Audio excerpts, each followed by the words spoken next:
우리 하나님의 말씀은 신약 성경 빌립보서 1장 1절부터 같이 보시겠습니다. 빌립보서 신약 성경 빌립보서 1장입니다. 빌립보서 1장 1절부터 8절까지만 읽도록 하겠습니다. 8절까지 제가 봉독하도록 하겠습니다.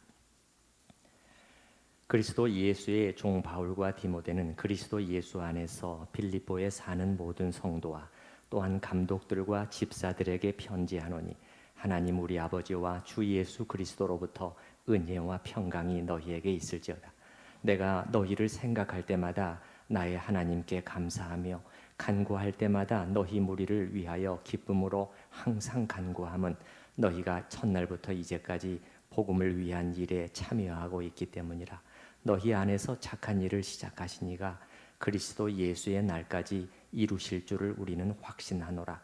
내가 너희 무리를 위하여 이와 같이 생각하는 것이 마땅하니 이는 너희가 내 마음에 있음이며 나의 매임과 복음을 변명함과 확정함에 너희가 다 나와 함께 은혜에 참여한 자가 됨이라. 함께 읽습니다. 내가 예수 그리스도의 심장으로 너희 무리를 얼마나 사모하는지 하나님이 내 증인이시니라. 아멘. 오늘부터는 신약 성경 중 빌립보서 말씀을 함께 상고해 보고자 합니다. 전에도 부분적으로는 몇 절씩 이렇게 설교를 한 적이 있었지만은 이번에는 책 전체를 처음부터 끝까지 강해하면서 설교하고자 합니다. 여러분, 빌립보서는 사도 바울 전도팀의 2차 선교여행 때 세워진 교회였습니다. 사도행전 16장에 자세히 나와 있는데 그때 크게 4가지의 사건이 있었습니다. 첫째는 환상, 두 번째는 자주장사 루디아, 그 다음에 세 번째는 점치는 여종, 그리고 네 번째 빌립보 간수 사건이 있었죠. 간단히 조금만 더 배경 설명을 드리면은 이 2차 선교여행 때도 1차 때처럼 소아시아 지방, 오늘날 터키 지역에서 그 선교를 하려고 했는데 성령이 자꾸 막으시는 것을 느꼈어요. 그런데 그러다가 밤에 환상에 바울의 환상이 나타난 거예요. 마게도냐 사람 한 명이 나타나서 마게도냐로 건너와서 우리를 도와달라. 이런 이제 환상을 보면서 주의 이끄심의 모양이구나. 그리고 이제 마게도냐로 선교팀이 건너가게 된 거예요. 마게도냐가 말하자면 오늘날은 이 그리스의 북부지방 정도로 생각하시면 되겠습니다. 마케도니아 지역이라고 하죠. 거기에 이제 거기 도착해서 첫 성이 바로 빌립보라는 이 성인데 이 로마의 식민지요. 로마의 냄새가 물씬 풍기는 그런 도시였다고 합니다. 유럽 지역의 첫 사역지가 된 거죠. 아시아에서 사역이 유럽으로 옮겨가는 순간입니다. 이때가. 그래서 거기서 이제 자주색 옷감 장사였던 루디아와 그 가정이 회심하게 되었죠. 그런데 무슨 사건이 터지게 되었냐면은 어떤 그 귀신 들려서 점치는 여종이 있었어요. 그러니까 귀신 들려서 점을 치니까 잘 맞췄던 모양이에요. 그래서 돈을 많이 벌었어요. 그 주인들이라고 복수로 나와 있어요. 이 여종의 주인들이 돈을 많이 그 여종을 통해서, 점치는 여종을 통해서 벌게 되는데 이 여종이 바울 일행을 따라다니면서 자꾸 괴롭히니까는 바울이 견디다 못해서 예수 그리스도의 이름으로 귀신을 쫓아냈어요. 그러니까 귀신이 나가면서 여종이 이제 귀신이 들렸을 때는 잘 맞췄는데 귀신이 나가버리니까는 못 맞히게 된 거예요. 점을 못 치게 된 거죠. 그러니까 그 주인들이 소득이 끊어지게 되니까는 굉장히 분노해가지고 바울 일행을 잡아다가 이 선동죄로 성을 소란하게 한다고 고소를 하게 된 거예요. 그래서 이 바울과 실라를 옷을 벗기고 매를 친 다음에 감옥에 가두었는데 그 한밤중에 여러분이 아시는 것처럼 감옥문이 열리는 기적적인 사건이 일어나게 되고 이 사건을 통해서 빌립보 간수와 그 온 가정이 이제 회심하게 되는 일이 있었죠. 이렇게 해서 빌립보에 믿는 사람들이 생겨나게 되고 빌립보 교회가 세워지게 된 것입니다. 이제 오늘 그 바울의 쓴 빌립보서는 이때로부터 한 10년 정도의 시간이 지난 다음인데 그 사이에도 바울이 빌립보 교회를 몇 번 방문한 것으로 보통 알려지고 있습니다. 이제 바울은 이때 아마 로마의 감옥 속에 있었던 것 같아요. 그래서 빌립보서를 옥중서신 중에 하나로 분리를 하죠. 어떤 감옥이었는지는 정확히는 알지는 못해요. 사도행전 맨 뒤에 나오는 것처럼 일종의 가택 연금 상태의 감옥이었는지 아니면 일반 감옥이었는지 그것은 잘 알지는 못해요. 그런데 설령 가택 연금 상태의 감옥이라고 했다고 해도 바울이 쓴 편지의 내용을 보면은 죽음까지도 염두에 두고 있는 것을 볼 수가 있어요. 여러분 잠깐 1장 20절 말씀을 한번 보셔요. 1장 20절. 1장 20절. 나의 간절한 기대와 소망을 따라 아무 일에든지 부끄러워하지 아니하고 지금도 전과 같이 온전히 담대하여 살든지 죽든지 죽음을 염두에 두고 있는 표현이란 말이죠.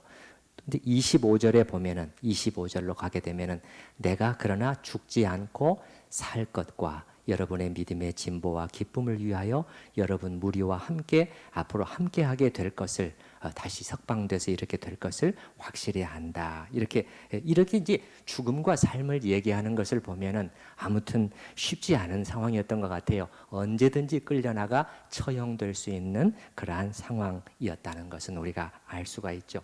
그래서 이제 이런 가운데서 빌립보 성도들이 사도 바울에게 이 에바브로디도라는 주의 종을 통해서 선교 헌금을 보내오게 된 거예요. 우리가 오늘 배경을 보고 있으니까 잠깐 뒤쪽도 잠깐 보십시다. 4장 맨 마지막 장 18절을 한번 보시기 바랍니다. 4장 18절 말씀.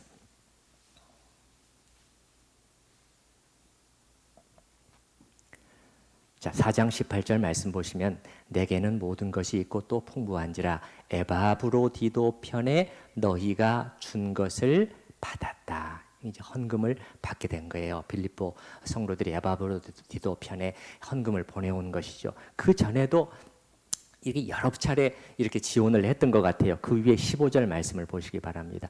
빌립보 사람들아 너희도 알거니와 복음의 시초에 내가 마게도냐를 떠날 때 주고받는 내 일에 이게 이제 물질적인 지원을 말하는 거예요. 내 일에 참여한 교회가 너희 외에 아무도 없었느니라. 16절 데살로니가에 있을 때도 너희가 한 번뿐 아니라 두 번이나 나의 쓸 것을 보냈다. 이렇게 된 것이죠.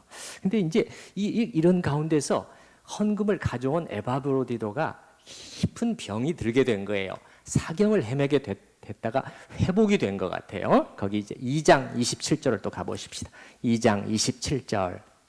2장 27절. 그가 에바브로디도입니다. 병들어 죽게 되었었지만은 하나님이 긍휼히 여기셔서 그를 다시 살려주셨다. 그러면서 25절에 이제 이 에바브로디도 편에 이 편지를 써서 보낸다는 거예요.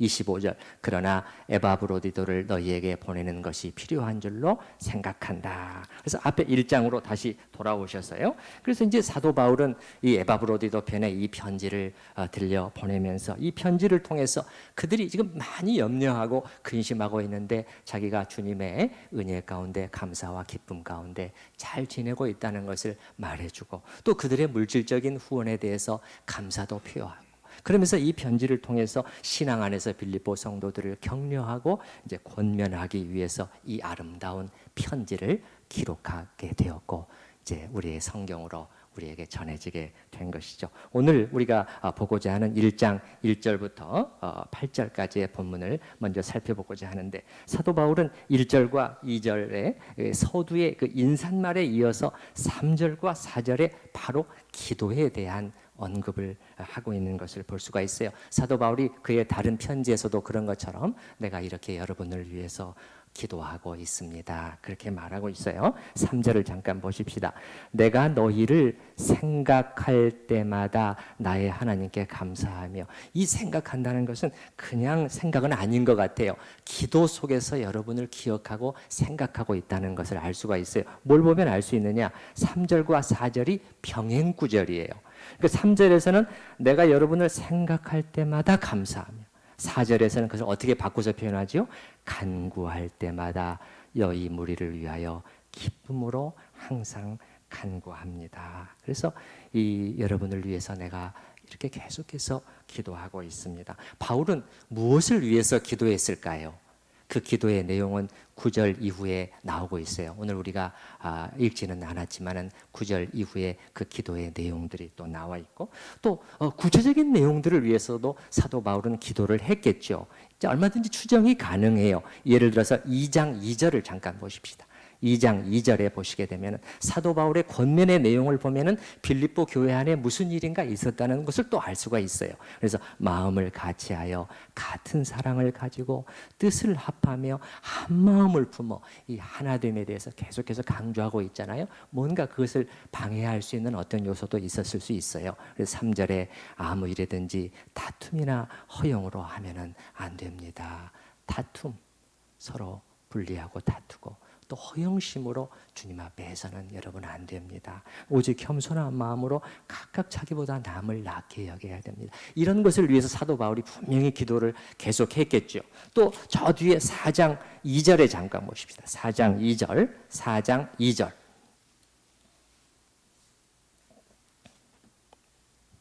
거기 보면 내가 유오디아를 권하고 순두개를 권하노니 주 안에서 같은 마음을 품어라.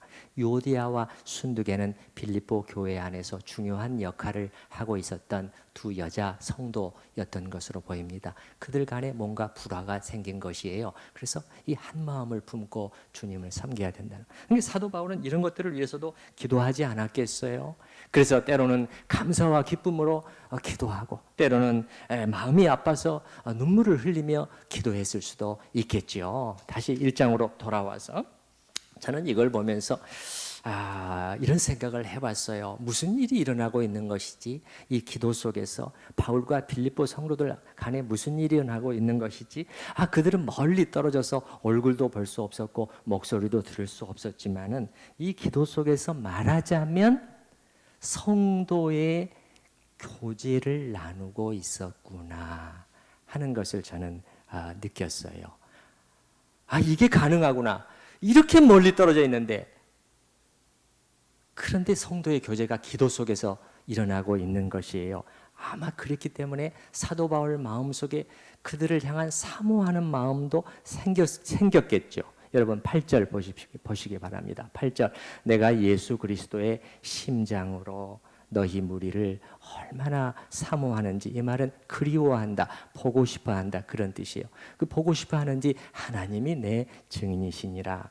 기도 속에 계속해서 기억하고 있기 때문에 얼굴은 보지 못하지만, 얼굴은 몇 년에 한 번씩이나 봤을지 모르겠죠. 그러나 기억하고 생각하고 기도하고 있기 때문에 사랑이 이제 마음속에 계속해서 일어나고 또 이 사모하는 마음이 생기게 된 것이죠. 거기 보면 예수 그리스도의 심장으로 그리워한다 이렇게 말하고 있는데, 심장이라는 것은 원어적으로는 내장입니다. 예수 그리스도의 내장으로. 그래서 헬라어에서 이 용어는 이제 인간의 가장 깊은 내적인 것을 표현할 때 이 내장, 심장이라는 표현을 써요. 내가 정말 예수 그리스도의 가슴으로 여러분을 이렇게 그리워한다. 그 말은 다른 말로 무슨 말이겠어요? 예수님이 그렇게 하신다는 거예요. 맞습니까? 예수님은 자기 백성, 자기 사람들을 이렇게 아끼고 보호하시고 사랑하시는 분이시라는 거예요. 바울 자신의 그 인간의 그 힘만으로는 안 되는 것이죠. 그 예수 그리스도의 심장, 예수 그리스도의 마음이 부어진 거예요. 기도 속에서. 그래서 이제 그들을 이렇게 보고 싶어하고 사랑한다. 그리고 이 기도는 일방적인 것만은 아니었어요. 바울만 그 성도들을 위해서 기도한 것이 아니라 빌립보 성도들도 또 바울을 위해서 기도하고 있었음을 알 수가 있었어요. 특별히 투옥된 바울을 위해서 간구하지 않을 수 없었던 것이죠. 우리 1장 19절 말씀을 한번 보십시다. 19절.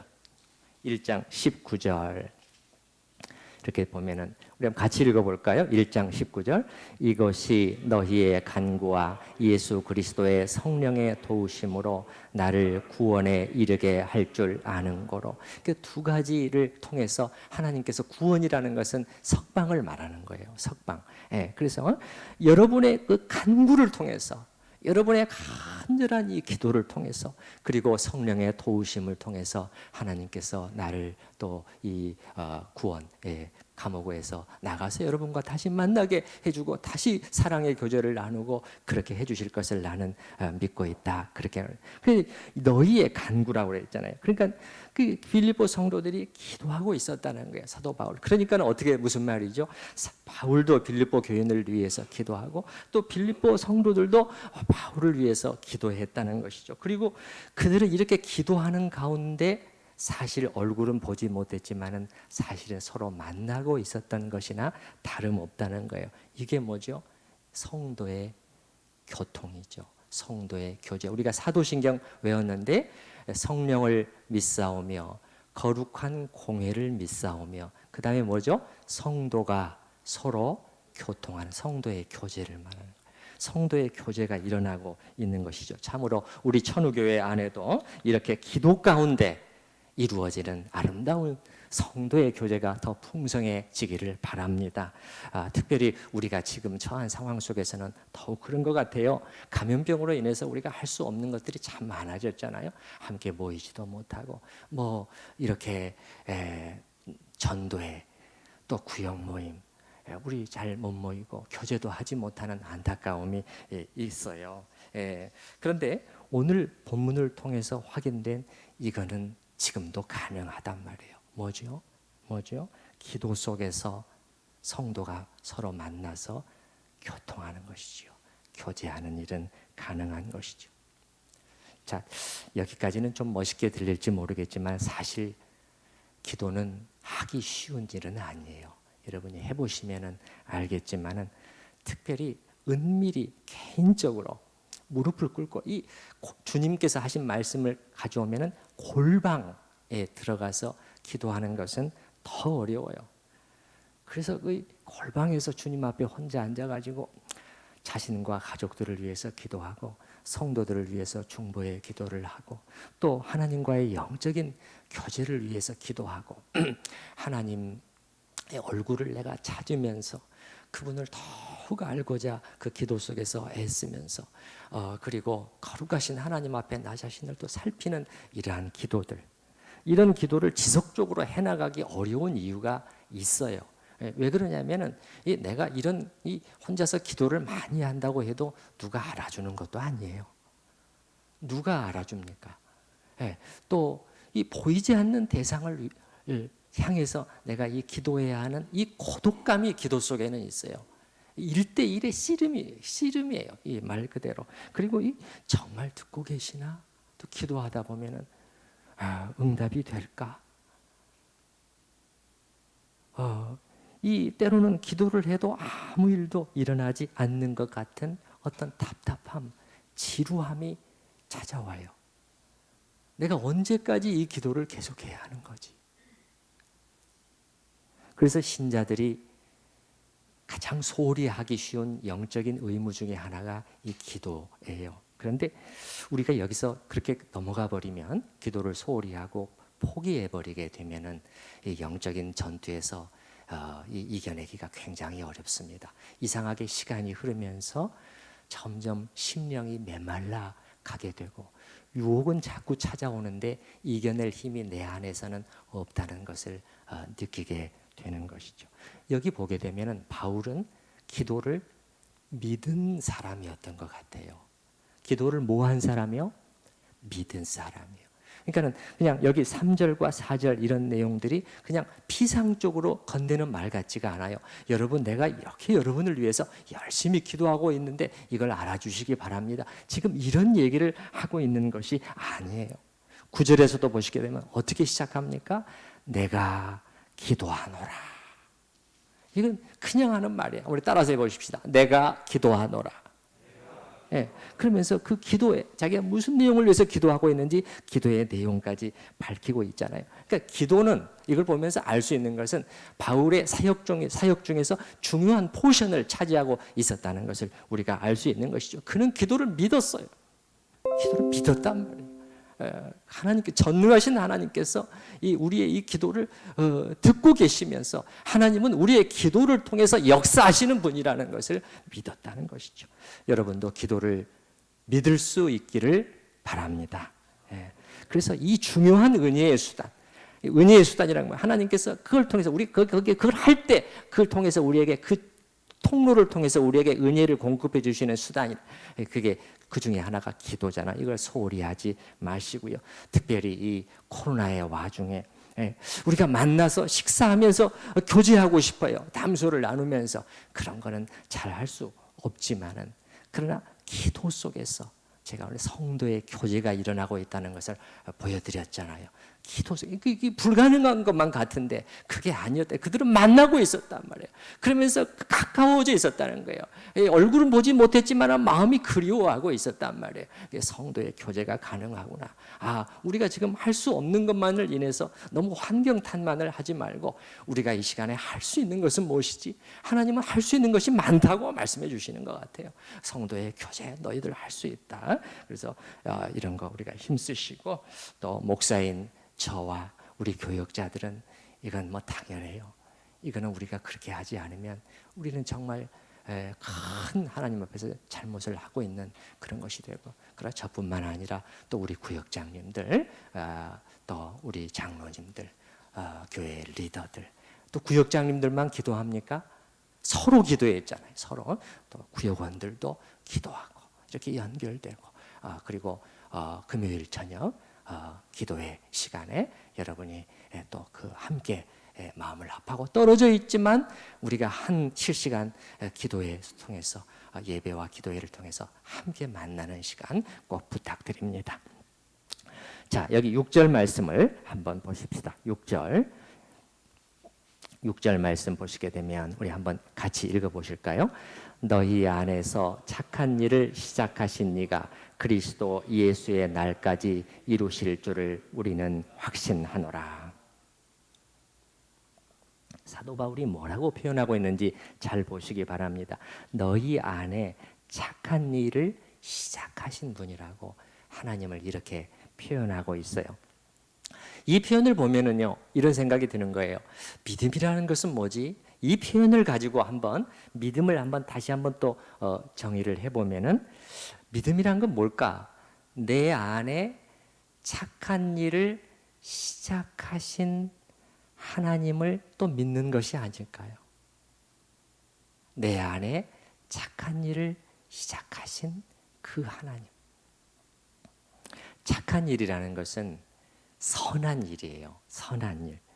이제 좋은 일이라는 뜻이죠. 이건 물론 여기서 사도 바울이 이 착한 일, 선한 일을 말할 때는 구원의 일을 염두에 두고 하는 일인데 왜 그것을 구원의 일이라고 하지 않고 선한 일이라고 했을까요? 왜 선한 일이라고 했을까요? 이건 참으로 선한 일, 참으로 좋은 일, 아름다운 일, 경탄할 만한 일, 생각할수록 감사한 일이라는 것이에요. 그렇죠? 그래서 여러분 자신 안에 지금 잠깐이라도 여러분의 인생 속에 찾아오셔서 이 선한 일을 시작하신 그 하나님을 잠시 돌아보실 수 있기를 바랍니다. 저도 여기 뒤에 앉아서 예배 시작하기 전에 오늘 전할 설교 내용을 생각을 하면서 또 저의 인생에, 저같이 부족한 자의 인생에 찾아와 그 선한 일을 시작해 주신 하나님을 잠깐 또 묵상을 해봤는데, 여러분 시작하셨다는 것은 무슨 뜻이죠? 우리가 시작한 것이 아니라 그분이 시작하셨다는 것이죠. 예. 그래서 먼저 우리를 찾아오시고 부르신 것이죠. 자, 여러분 1절 여러분 중간에 보면은 사도 바울이 편지를 쓰는 그 수신자들을 어떻게 표현했냐면은 1절 성경 말씀을 보시기 바랍니다. 그리스도 예수 안에서 빌립보에 사는 모든 누구라고 되어 있죠? 성도들. 그들처럼 또한 우리도 성도입니다. 저도 여러분을 일컬을 때 우리 천우교의 성도님들 늘 이렇게 일컫잖아요. 여러분, 우리가 어떻게 해서 이 성도가 되었죠? 성도, 세인트, 성자라는 뜻입니다. 성인이라는 뜻이에요. 가톨릭에서는 성자를 따로 이 세인트를 분리해 버렸어요. 따로 구분해가지고 일부 특별한 사람들만 시성식을 통해서 성인, 세인트라는 거예요. 성경하고 맞지가 않아요. 성경은 우리를 성인들이라고 불러요. 우리가 어떻게 성도가 된 것이죠. 근데 어떻게 성도가 됐어요? 내가 결심하고 어느 날 그래서 내가 결정하고 내가 선택했냐? 사실은 그것이 아니에요. 하나님께서 우리를 사실은 불러주신 거예요. 성도로 불러주신 것이 맞습니까? 예. 그래서 고린도전서 1장 2절에 보면은 이걸 이렇게 표현해요. 성도라 부르심을 받은 자들이다. 그렇게 특별히 표현해요. 부르심이라는 것은 call이에요. 영어로 보면 call. 하나님께서 우리 각자를 call 해주신 거라니까요. call. 이 말은 무슨 말이에요? 원어적으로 무슨 뜻이냐면 부르셨다는 것은 이 초청하셨다는 거예요. 하나님께서 이 초대하시고 불러내시고 선택하셨다는 그런 의미가 있는 거예요. 그냥 불러주시는 것은 아니죠. 누구 안에서? 그리스도 예수 안에서. 여러분 여기 다시 한번 보시기 바라요. 1장 1절 그리스도 예수의 종 바울과 디모데는 거기 보시게 되면 그리스도 예수 안에서 모든 빌립보의 모든 성도들 이렇게 되는데 원어적으로 보면 안에서보다는 안에 있는 그렇게 표현하는 것이 더 적절해요. 그리스도 예수 안에 있는 모든 성도들이에요. 그러니까 성도는 다른 말로 하면 누구죠? 그리스도 예수 안에 있는 사람들을 가리키는 것이죠. 그래서 하나님께서 우리를 콜해 주셨, 불러내어 주셨다는 거예요. 그 안에 그냥 섞여 있었는데 하나님께서 따로 불러내 주신 것이죠. 어떻게? 하나님 자신의 것으로 하나님의 백성으로 하나님의 친백성으로 삼아주시고 우리를 하나님의 영광에 동참할 수 있도록 하기 위해서 우리로 하여금 하나님의 거룩에 동참할 수 있도록 이 엄청난 특권을 우리에게 주시기 위해서 하나님께서 우리를 불러내어 주셔서 우리가 성도가 된 것입니다.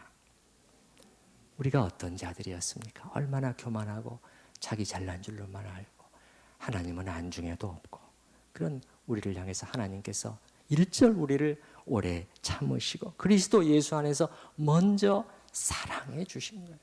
먼저 사랑해 주신 거예요. 사랑해 주신 거예요.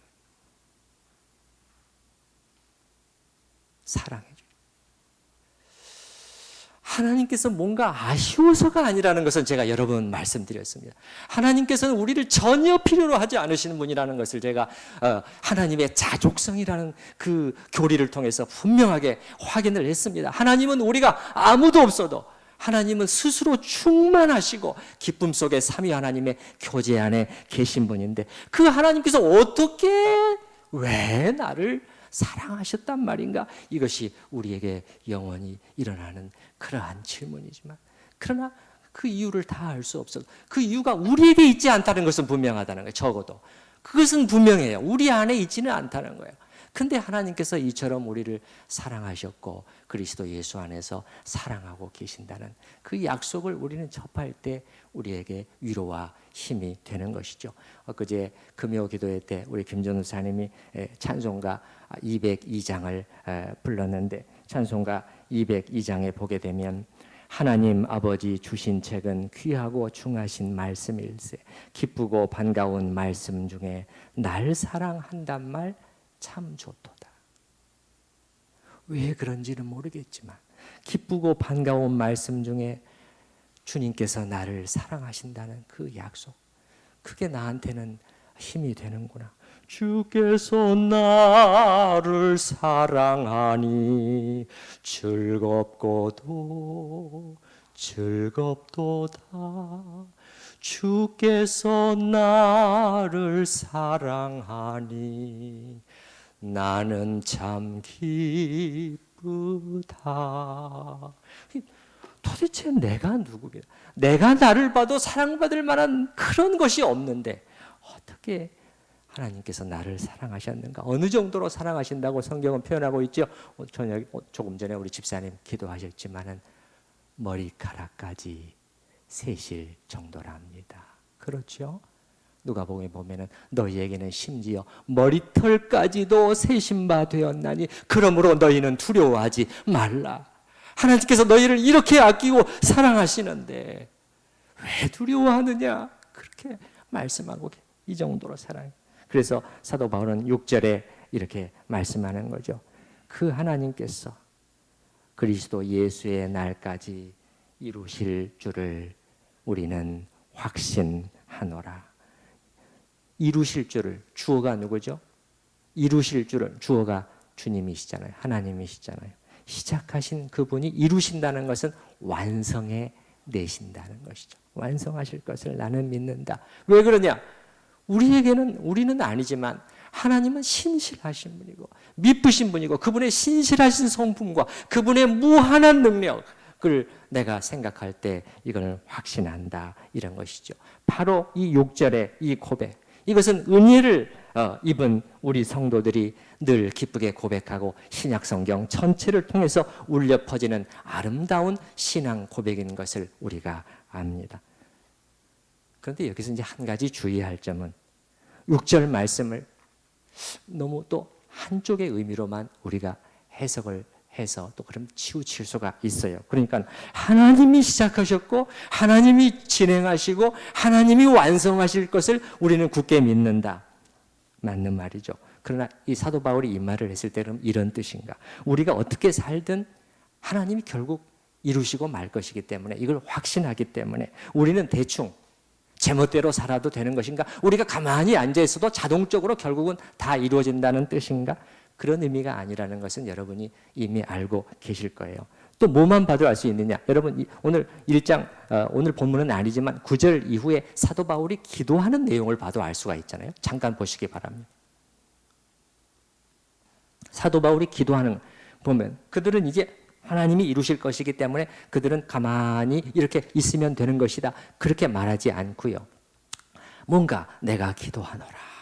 여러분의 사랑이 점점 더 이렇게 풍성해져서 10절에 또 여러분이 정말 지극히 선한 것을 분별해내고 진실하고 허물 없이 정말 흠없이 그리스도의 날까지 이룰 수 있기를, 뭔가 지금 부단히 무언가를 위해서 나아가도록 촉구하는 내용 아닙니까?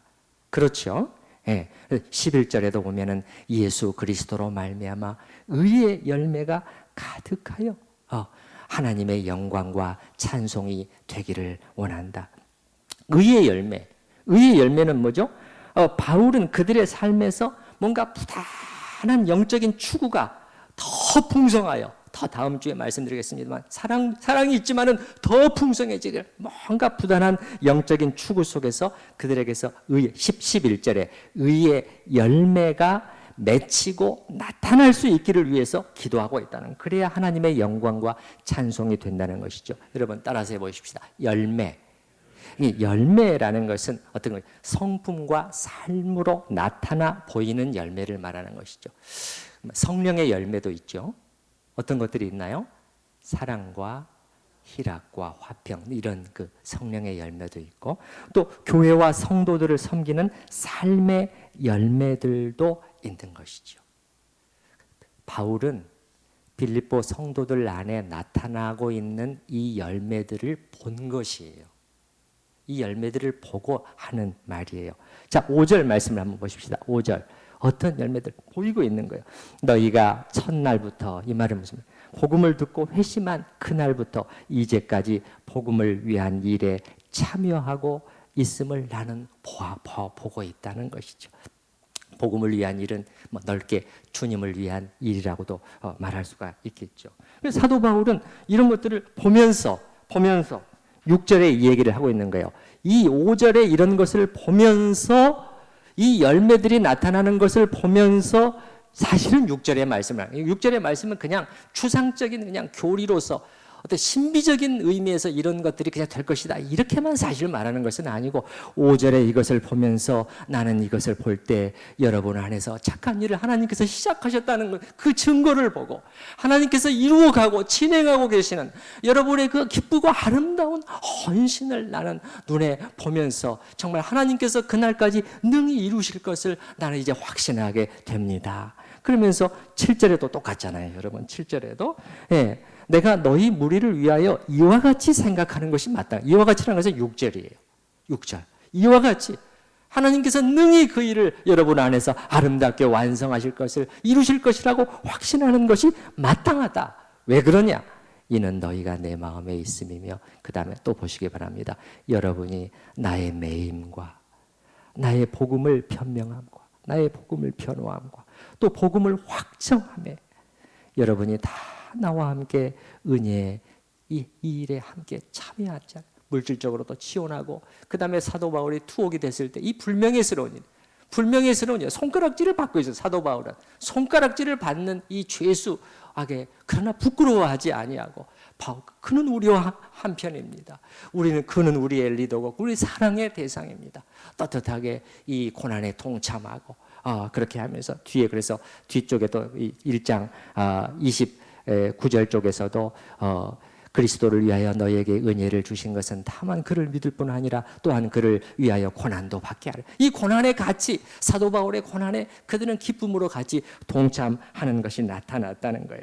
그래서 여러분 자 6절을 다시 한번 6절의 의미를 우리가 잘 정리하면 좋을 것 같아요. 6절에서 사도 바울이 말하는 의미, 이 의미는 우리는 어떻게 살든 하나님이 다 이루실 것이다. 이제 그런 의미라기보다는 하나님께서 선한 일을 시작하셨고 명백해요.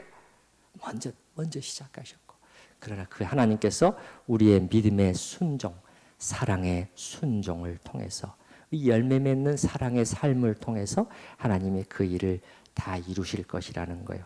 그러면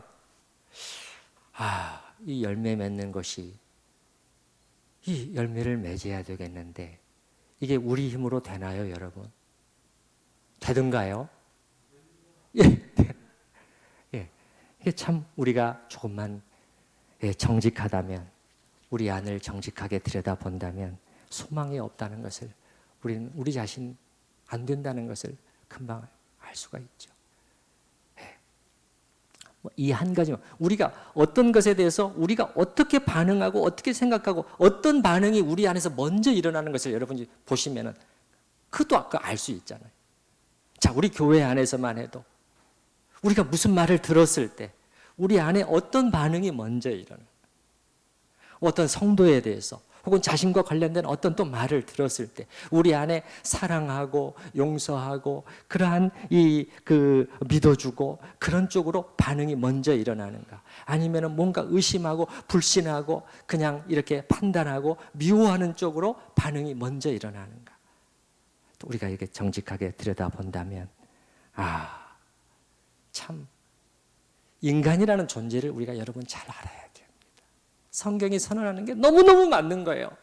우리가 정직하지 않고 직면하지 않기 때문에 인간에 대해서 희망을 갖는 거예요. 성경은 안 된다는 거예요. 여러분 정말 죄가 들어오면서 우리 인간에게 어떤 기가 막힌 일이 일어났는가. 참으로 우리 인간이라는 존재가 이 아담의 후손이죠. 아담의 후손이라고 성경이 말하는 인간이라는 존재가 죄로 인해서 얼마나 철저히 망가져 버렸는지 최근에 제가 묵상하는 중요한 다시 한번 또 돌아보는 그 주제 중에 철저히 망가져 버렸어요. 철저히 망가져 버렸어요.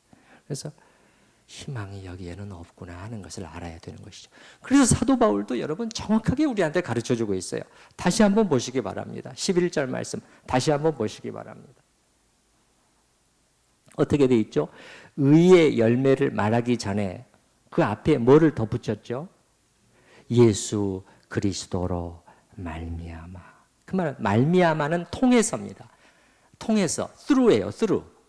그러니까 예수 그리스도를 통해서 맺는 의의 열매라는 것을 말하는 거예요. 그렇지 않으면 의의 열매인 것 같은데 자기 자랑, 교만이죠. 조금 의의 열매 맺으면 어때요? 그냥 막 안 그러는 사람들은 판단하고, 또 그러지 못하면은 또 그냥 한없이 쪼그라들고 그렇게 돼요. 그게 우리 인간의 의예요. 인간의 자기의죠. 그 사도 바울이 나중에 보시면 알겠지만은 의의 열매를 말할 때 사도 바울은 자기의가 아니에요.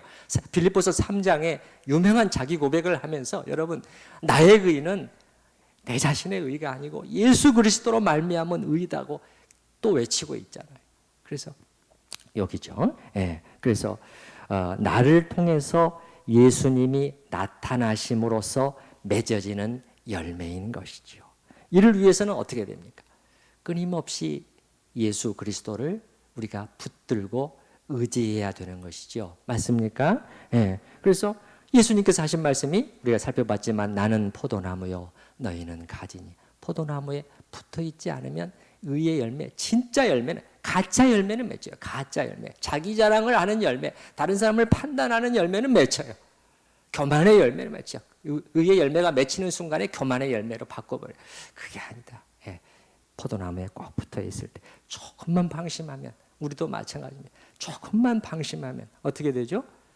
예수 그리스도가 나타나는 것이 아니라 누가 나타나요? 내가 나타나요. 내가 드러나 버려요. 그러면은 참 아름답지 못한 일들, 골치 아픈 결과들을 초래하게 되는 것이죠. 말씀을 맺겠습니다.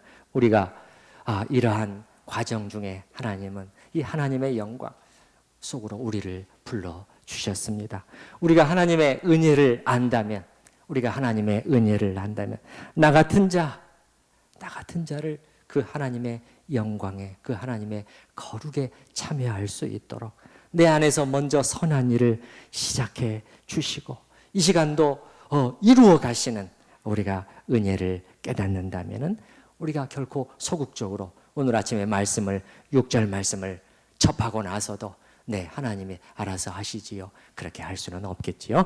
우리 이 시간 들은 말씀을 생각을 하면서 하나님 앞에 잠시 기도하는 시간을 같이 가지십시다.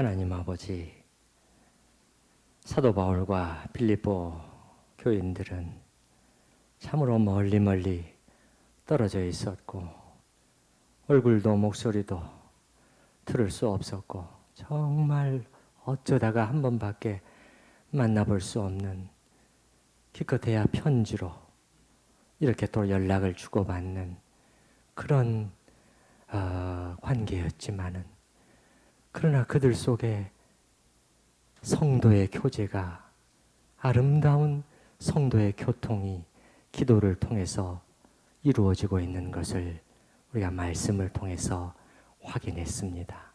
아버지 하나님, 우리도 지금 처해 있는 상황 속에서 많은 것들이 막혀 있지만 성도의 교제가 제대로 이루어지기 어려운 것으로 인해서 안타까움이 크지만은, 주님, 그러나 이 순간에 주님은 우리에게 할 수 있는 것이 무엇인가를 다시 한번 말씀을 통해서 보여주셨습니다.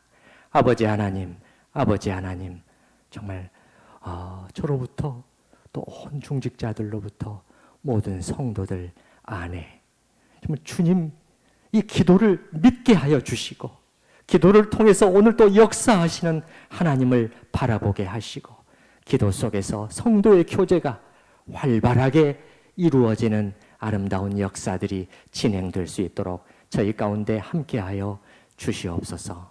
아버지 하나님,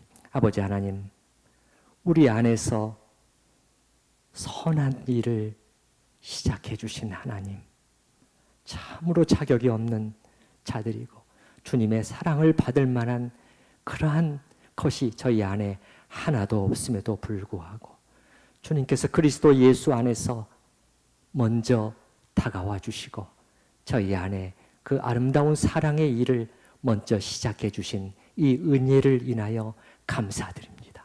주님이 시작하셨으므로 또한 신실하시고 전능하신 주님께서 우리 안에서 그 일들을 이루어 가시는 그 완성의 그 목표, 그것을 바라보며 주님 앞에 또한 감사드립니다. 그러나 또한 주님께서 저희를 통하여 저희의 믿음의 순종을 통하여 의의 열매들을 맺어 가시면서 그렇게 하신다고 말씀하셨사온즉 주님, 저희가 이러한 과정 속에서 소극적으로 주저앉아 있지 않게 도와주시옵소서. 하나님께서 내 안에서 이루어 가시니 주님, 저를 주님의 영광에 주님의 거룩에 동참케 하시니 제가 기쁨으로 적극적으로 주님의 그 하심에 따라가겠나이다 하게 하시고 참으로 우리들 가운데서도 의의 열매들이 맺힘으로 하나님의 영광과 찬송이 되는 그러한 각 성도들 또한 우리 천우교회가 되게 하여 주시옵소서. 감사하옵고 예수님의 이름으로 기도드립니다. 아멘. 우리 찬송가 453장 같이 찬양하시겠습니다.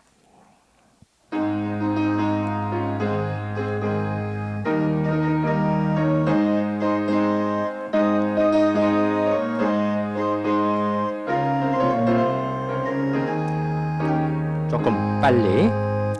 예수도 알기 원하네 크고도 넓은 은혜와 대속해 주신 사랑을 간절히 알기 원하네 내 평생의 소원 내 평생의 소원 대속해 주신 사랑을 간절히 알기 원하네 성령이 스승되셔서 진리를 가르치시고 거룩한 뜻을 깨달아 예수를 알게 하소서 내 평생의 소원 내 평생의 소원 대속해 주신 사랑을 간절히 알기 원하네 성령의 감화 받아서